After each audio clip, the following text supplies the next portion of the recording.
अंधेरी रात थी और पहाड़ों की गोद में बसे गांव देवगढ़ पर खामोशी छाई थी। गांव के ठीक पास से शुरू होता था एक घना रहस्यमयी जंगल, जिसके बारे में गांव के बुजुर्ग अजीब कहानियां सुनाते थे।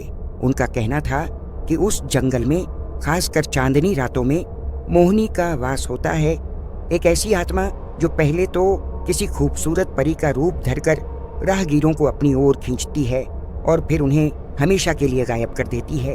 पिछले कुछ महीनों में गांव के कई नौजवान लड़के बिना किसी सुराग के लापता हो चुके थे और गांव वालों का डर गहराता जा रहा था। उनका शक उसी अनदेखी मोहिनी पर था।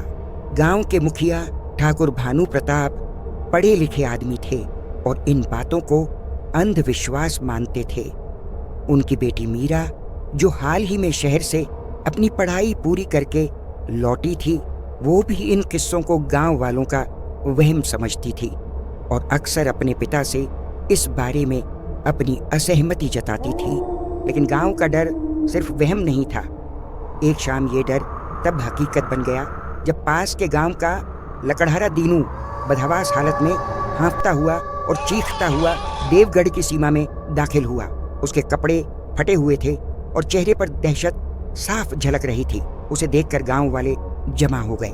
दीनू ने हाँफते हुए टूटे फूटे शब्दों में बताया कि कैसे जंगल में उसे मोहिनी मिली थी। पहले वो अविश्वसनीय रूप से सुंदर थी, उसे अपनी मीठी आवाज से बुला रही थी, लेकिन फिर अचानक उसका रूप भयानक हो गया। आंखें लाल अंगारे जैसी और नाखून किसी वहशी जानवर की तरह बढ़ गए। दीनू का कहना था कि वो किसी तरह अपनी जान बचाकर भागा है, वरना मोहिनी उसे मार ही डालती।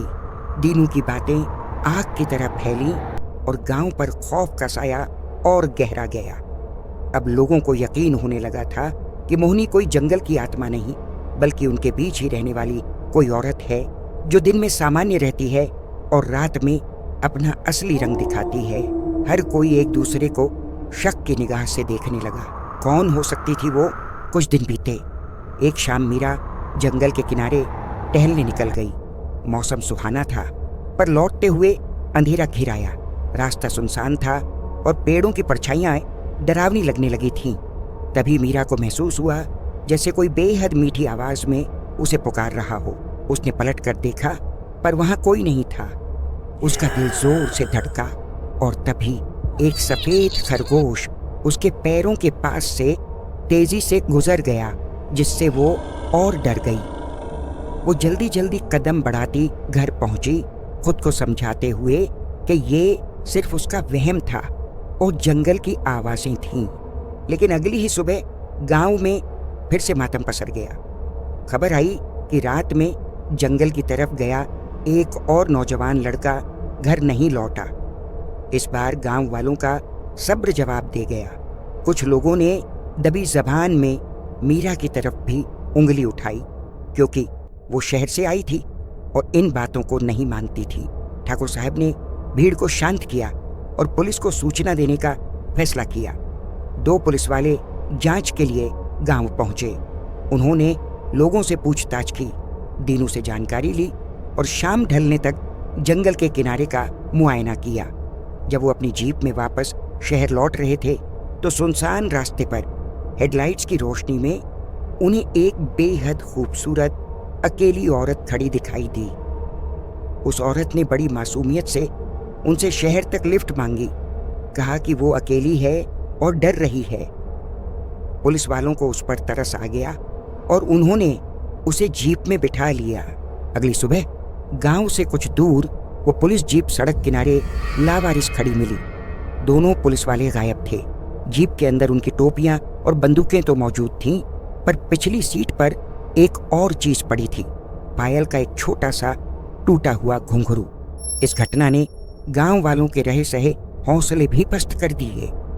उन्हें समझ आ गया कि ये मामला पुलिस के बस का नहीं है। अब उनकी आखिरी उम्मीद गांव के पुराने मंदिर के पुजारी पंडित जी थे।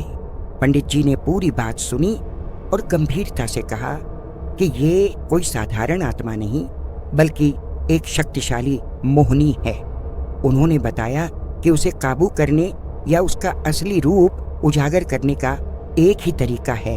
अमावस्या की रात को जंगल के मुहाने पर एक विशेष और शक्तिशाली हवन करना होगा। अमावस्या की रात आ गई। डरे सहमे गांव वाले जंगल के किनारे इकट्ठा हुए, जहां पंडित जी ने हवन कुंड तैयार कर लिया था। जैसे ही पंडित जी ने मंत्रोच्चारण शुरू किया और हवन कुंड में अग्नि प्रज्वलित की, माहौल बदलने लगा। हवा तेज और ठंडी हो गई। जंगल के अंदर से अजीब और डरावनी आवाजें आने लगी। तभी भीड़ में मौजूद कमला, गांव की एक विधवा जो हमेशा घूंघट रखती थी, अचानक कांपने लगी। उसकी कांपने की आवाज धीरे धीरे एक चीख में बदली, जिसमें दर्द कम और गुस्सा ज्यादा था। उसने चिल्लाना शुरू कर दिया, हवन रोकने को कहा, उसे तकलीफ होने की बात कही। हवा के एक तेज झोंके ने उसका घूंघट उड़ा दिया। लोगों ने देखा कि उसकी आंखें लाल हो चुकी थीं और उसके चेहरे पर दया या दर्द की जगह एक क्रूर मुस्कान थी। वो कमला नहीं लग रही थी। पंडित जी ने मंत्रों की शक्ति और बढ़ाई। हवन कुंड में विशेष जड़ी बूटियां डाली। आग की लपटें और ऊंची उठी। कमला दर्द से चीखी और लोगों की आंखों के सामने उसका शरीर बदलने लगा।